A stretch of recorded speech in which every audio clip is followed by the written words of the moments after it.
یعنی کلمہ بہترین حصار کا کام کرتا ہے۔ کلمہ پڑھنے والے پر دجلت کا اثر نہیں ہوتا، کلمہ پڑھنے والے کے ارادوں میں مضبوطی شامل ہوتی ہے، کلمہ پڑھنے والے کے دینی ظاہری باطنی علم کی چوری سے محفوظ ہو جاتا ہے، کلمہ پڑھنے والے پر شیطانی حملے اثر نہیں کرتے۔ اگر بسم اللہ انسان کے ابتدائے حیات ہے تو کلمہ انسان کا ابتدائے آغاز ہے۔ جب شیطان نے حضرت آدم کے وجود کا وزٹ کیا تو ایک مقام پر جا کر وہ ششدر رہ گیا، جہاں اس نے ایک ایسے حصے کو دیکھا جس پر 70,000 تالے لگے ہوئے تھے، جس کی وجہ سے وہ آدم کے اس وجود کے حصے کو سمجھ ہی نہ پایا کہ آخر اس مقام کے اس وجود کے حصے کے اندر کیا خاص بات موجود ہے، جس کے باہر اللہ رب العزت نے اتنے کڑے پہرے لگا رکھے ہیں کہ میں چاہ کر بھی اس میں داخل نہیں ہو سکتا۔ مقام کوئی اور مقام نہیں تھا بلکہ حضرت آدم کے وجود میں موجود وہ دل تھا جہاں سے نور کے موتی پورے وجود میں پھیل کر اللہ کی توحید بیان کرتے ہیں۔ مومن کے دل کو ایک جگہ اللہ اپنی 2 انگلیوں کے درمیان بیان فرماتا ہے، اور اس میں کوئی دو رائے نہیں کہ مومنوں کے قلوبوں کو اللہ نے کلمہ کے الفاظ سے بنایا ہے اور ایسا مضبوط بنایا ہے کہ کوئی شیطان اس کے اندر داخل نہیں ہو سکتا اللہ کے حکم کے بغیر۔ قلب مومن عرش اللہ، یہ وہ مضبوط قلعہ ہے جہاں شیطانیت نیست و نابود ہو جاتی ہے، خاک ہو جاتی ہے، خناس کے وسواس پست ہو جاتے ہیں۔ اللہ کے نبی کا فرمان ہے کہ کلمہ کی کثرت کرنے والے کی حفاظت پر خاص فرشتے مامور کر دیے جاتے ہیں۔ یہ کلمہ طیبہ کے وہ ظاہری فوائد ہیں جو میں نے آپ کو ابھی بتائے۔ ابھی ہم روحانیت کے پوائنٹ آف ویو سے سمجھنے کی کوشش کرتے ہیں۔ روحانیت میں لا تلوار ہے، الہ دھار ہے، اللہ ضرب ہے، اللہ شق ہے۔ اب اگر تلوار نہ ہو تو باقی ساری چیزیں کوئی معنی نہیں رکھتی۔ اسی طرح روحانیت بیدار ہونے کے بعد اگر بندے کے اندر کلمے کی تاثیر موجود نہیں تو اس کی روحانیت کوئی معنی نہیں رکھتی۔ پھر چاہے انسان جتنی مرضی بلند و بالا مضبوط عمارتیں کھڑی کر لے، اس عمارت کو ڈھیر ہونے میں چند سیکنڈ ہی لگتے ہیں۔ روحانیت میں کلمہ طیبہ وہ خاص برتن ہے جس کے ہونے کی وجہ سے اللہ رب العزت کی ذات و صفات کا نور ٹھہر پاتا ہے۔ یہ کلمہ طیبہ کا وہ روحانی اور خاص فائدہ ہے کہ پڑھنے والے کو کلمہ کی تکرار کرنے والے کی روحانیت کوئی چوری نہیں کر سکتا، اس میں کوئی کمی واقعہ نہیں کر سکتا، اس میں کوئی شیطانیت داخل نہیں کر سکتا۔ یہ کلمہ طیبہ کی وہ برکتیں ہیں جو روحانیت میں بندے کو اللہ کے مقربین میں شامل کرنے کی وجہ بنتا ہے۔ یہ وہ کلمہ طیبہ کی پر اسرار قوت ہے۔ کبھی آپ نے نوٹس کیا ہے کہ اللہ نے کلمہ طیبہ یعنی شہادت کو ہی پہلا ایکٹ کیوں کہا گیا ہے؟ کیونکہ اس کی ادائیگی کے بعد اللہ رب العزت انسان کو اپنے ان بندوں میں شامل کر لیتا ہے جن بندوں کا ذکر قرآن پاک میں اللہ رب العزت کئی مثالوں کے ذریعے بتاتا ہے، اور جن لوگوں پر اللہ نے اپنی نعمتیں تمام کی، وہ لوگ جو اپنے ایمان کی حفاظت کرتے ہیں ایسے جیسے ایک عورت اپنی آبرو کی حفاظت کرتی ہے۔ آج کے پرفتن دور میں انسان جو دیکھتا ہے اس کی طرف لپکنے لگتا ہے۔ کلمہ طیبہ کا پہلا حرف انسان کے اندر اس طرح مضبوطی پیدا کرتا ہے کہ کسی بھی دجالیت کی طرف لپکنے سے پہلے انسان 100 بار اپنے اس عمل کو کرنے کا نتیجہ اخذ کرنے کے بعد اس ایکٹ کو انجام دینے کا سوچتا ہے۔ یعنی کلمہ طیبہ کی برکتوں کی وجہ سے انسان ان پرفتن حملوں سے بچ جاتا ہے جس کی وجہ سے اللہ کی دوری کا سبب پیدا ہو پائے۔ اس لحاظ سے کلمے کا پہلا حرف بندے کو ایمان کے ساتھ اس کی حفاظت کی ضمانت دیتا ہے، پاکیزگی دیتا ہے، طہارت دیتا ہے، اور دوسری طرف کلمہ طیبہ کا دوسرا حرف استقامت، توفیق باللہ اور صبر و شکر سے اپنے اسلوب کی نگرانی فراہم کرنے کا ہنر دیتا ہے۔ اب جب اقرار کر ہی لیا ہے تو پھر اللہ کو مان لیا جائے، اور اللہ کو جب مان لیا جائے تو پھر پورا کا پورا مان لینا چاہیے اور اللہ کے تکوین پر راضی ہونا چاہیے۔ تبھی اس کے بعد جب بندہ شہادت کلمہ دیتا ہے تو وہ اس بات کا گواہ ہوتا ہے خود پر کہ اللہ رب العزت کے محبوب آقا دو جہان نے وہی راہ ہم سب کو دکھلائی جو اللہ کی منشا کے بغیر ممکن نہیں تھی۔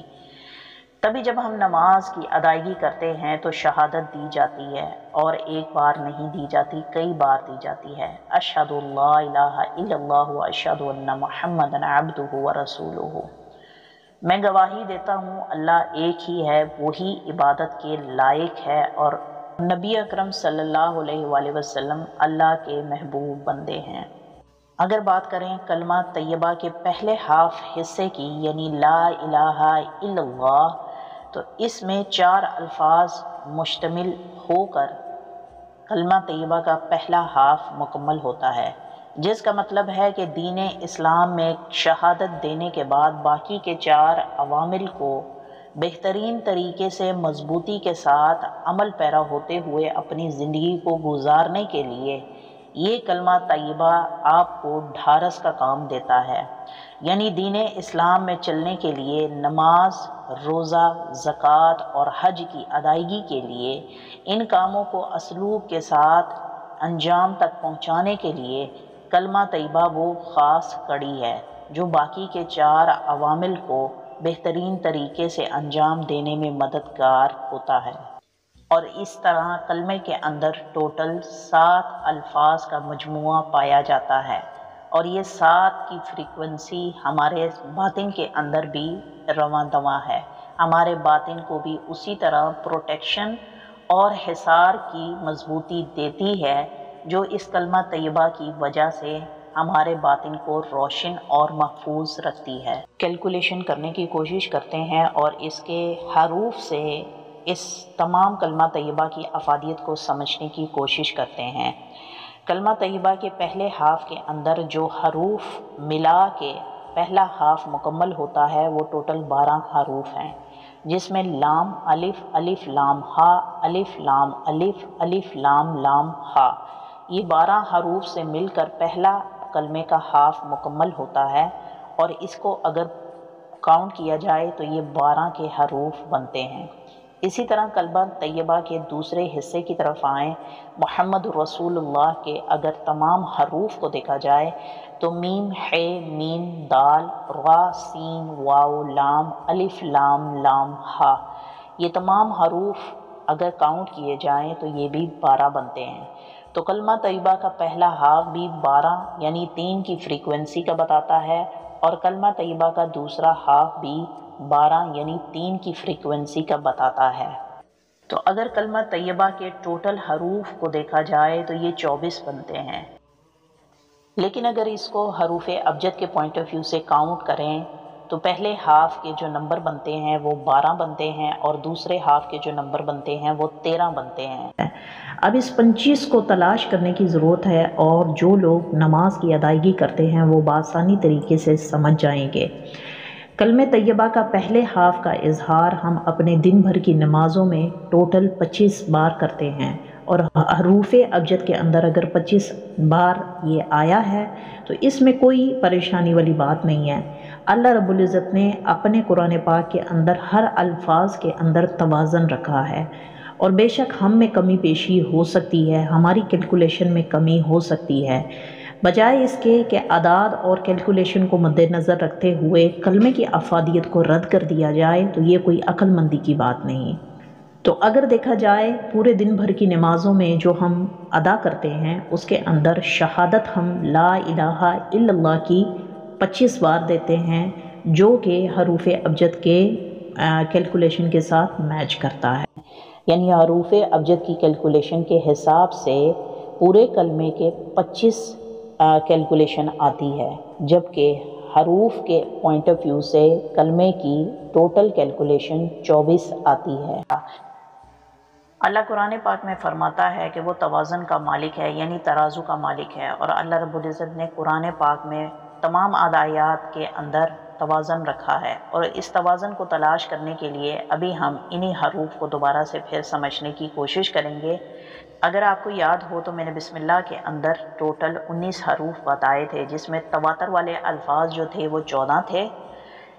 اور باقی کے الفاظ جو ایک بار آئے تھے وہ 5 تھے۔ اسی طرح کلمہ طیبہ کے اندر اگر تمام الفاظ کو دیکھیں تو جو تواتر سے الفاظ آئے ہیں وہ 19 ہیں،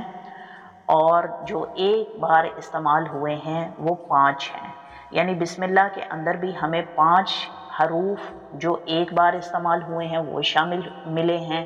اور اسی طرح کلمہ طیبہ کے اندر بھی ہمیں 5 حروف ملتے ہیں جو صرف ایک بار استعمال ہوئے ہیں۔ جبکہ بسم اللہ کے اندر جو تواتر سے بار بار تکرار کے ساتھ الفاظ آئے تھے، حروف آئے تھے، وہ بھی ٹوٹل 5 تھے، اور کلمہ طیبہ کے اندر جو تواتر کے ساتھ حروف آئے ہیں وہ 4 ہیں۔ یعنی بسم اللہ کی جو پر اسرار قوت ہے وہ 10 کے اوپر جا کر ختم ہوئی تھی، ہم نے اس کو سمجھا تھا، اور کلمہ طیبہ کے اندر ٹوٹل 9 کی جو قوت ہے وہ شامل ہے۔ یعنی کلمہ طیبہ کے اندر جو 4 الفاظ تکرار کے ساتھ آئے ہیں وہ ٹوٹل 19 بنتے ہیں، اور جو ایک بار استعمال ہوئے ہیں کلمہ طیبہ میں وہ 5 ہیں، اور 5 اور 4 کو جب جمع کیا جائے تو وہ 9 بنتا ہے۔ ابھی اس فریکوینسی کو اگر سمجھنے کی کوشش کریں تو یہ ہمارے باطن کی طرف اشارہ ہے، یعنی وہ 9 مقامات جس سے ہو کر روحانیت اپنے عروج کو پہنچتی ہے، اس بات کو انڈرسٹینڈ کرنے کی ضرورت ہے۔ کے اندر 6 الف استعمال ہوئے ہیں، 8 لام استعمال ہوئے ہیں، 3 ہے استعمال ہوئے ہیں، یعنی اللہ والے ہے 3 استعمال ہوئے ہیں، اور 2 میم استعمال ہوئے ہیں۔ باقی کے تمام الفاظ ایک ایک بار استعمال ہوئے ہیں، اور ان 6 الف 8 لام 3 ہے 2 میم کو اگر جمع کریں تو یہ ٹوٹل 19 بنتا ہے۔ تو بسم اللہ کے اندر 5 الفاظ ایسے ہیں جو ایک بار استعمال ہوئے ہیں، اسی طرح کلمہ طیبہ کے اندر بھی 5 الفاظ ایسے ہیں جو ایک بار استعمال ہوئے ہیں، جس سے ہمیں پتہ چلتا ہے کہ قرآن پاک کی ہر آیت کے اندر توازن موجود ہے۔ ان شارٹ اگر آپ کو بتاؤں تو بسم اللہ کی فریکوینسی 3.8 کی تھی، اور کلمہ طیبہ کی فریکوینسی یا روحانیت 4.8 کی ہے۔ یعنی کلمہ طیبہ کے الف جو 6 ہیں وہ عالمین ہیں، یعنی 6 عالمین ہیں جہاں روحوں کو تازگی میسر آتی ہے، اور لام وہ 8 دروازے ہیں جہاں اللہ کی حمد و ثنا ہمہ ہو جاری ہے، اور ہے وہ 3 آئینے ہیں جہاں ذات و صفات کا نور مسمہ ہے، اور میم وہ جہاں ہیں جو اس پار اور اس پار کے رازوں نیاز کو ظاہر کرتے ہیں۔ ان سب میں سب کا اسرار آپ کے باطن کے اندر موجود ہے، جس میں کلمہ طیبہ سرایت کر جاتا ہے، پھر اس بندے کے ایمان کو کوئی چرا نہیں سکتا اگر اللہ نہ چاہے۔ تو حاصل شدہ نتیجہ یہ حاصل ہوا کہ کلمہ طیبہ میں 9 حروف کے ملاپ سے مل کر ایک کلمہ طیبہ مکمل ہوتا ہے تواتر کے الفاظ کو چھوڑ کر، یعنی 9 کی پر اسرار قوت، اور بسم اللہ کے اندر 10 کی پر اسرار قوت ہے، جبکہ 5 الفاظ بنا تکرار کے آئے ہیں اور 5 توازن رکھنے کے لیے ہے، یعنی بسم اللہ کے اندر توازن قائم کیے ہوئے ہے تو وہ 5 الفاظ ہیں۔ اسی طرح کلمہ طیبہ کے اندر جو توازن برقرار ہے وہ یہ 5 الفاظ ہیں، اور بسم اللہ کے اندر جو بنا تکرار والے الفاظ تھے وہ 5 تھے جو کہ ہمارے باطن کی طرف اشارہ تھا۔ اسی طرح کلمہ طیبہ کے اندر جو بنا تکرار والے الفاظ ہیں وہ 5 ہیں جو کہ ہمارے باطن کی طرف اشارہ ہے، اور اس طرح بسم اللہ کی روحانیت 3.8 کی ہے اور کلمہ طیبہ کی روحانیت 4.8 کی ہے۔ یعنی ہمارے باطن کو روشن رکھنے کے لیے وہ 5 لطائف بہت اہمیت کے حامل ہیں جو اللہ رب العزت نے باطن میں رکھے ہیں: لطیفہ قلب، لطیفہ روح، لطیفہ سری، لطیفہ خفی اور لطیفہ اخفا۔ ان 5 لطائف کی روحانیت مل کر وہ سما پیدا کرتی ہے جو انسان کو اپنے ظاہر اور باطن میں مکمل طور سے ثابت قدمی کے ساتھ چلنے کا عزم اور قوت دیتی ہے۔ تو آج ہم نے جانا کلمہ طیبہ کی پر اسرار قوت کے بارے میں کہ یہ کس قسم کی حامل ہے اور کس قدر مضبوط قوت کی حامل ہے، کیونکہ کلمہ طیبہ کے بغیر انسان کا ظاہری اور باطنی حصار مکمل نہیں ہوتا۔ کلمہ طیبہ وہ مضبوط قلعہ ہے جو تمام شیاطین سے انسان کی حفاظت فرماتا ہے۔ میں امید کرتی ہوں ہمیشہ کی طرح آج کی ویڈیو کا ٹاپک بھی آپ کو پسند آیا ہوگا۔ ملتے ہیں اگلی ویڈیو میں نئے ٹاپک کے ساتھ، تب تک کے لیے آپ سے اجازت چاہوں گی۔ اپنا خیال رکھیے گا، دعاؤں میں یاد رکھیے گا. Take care. اللہ حافظ.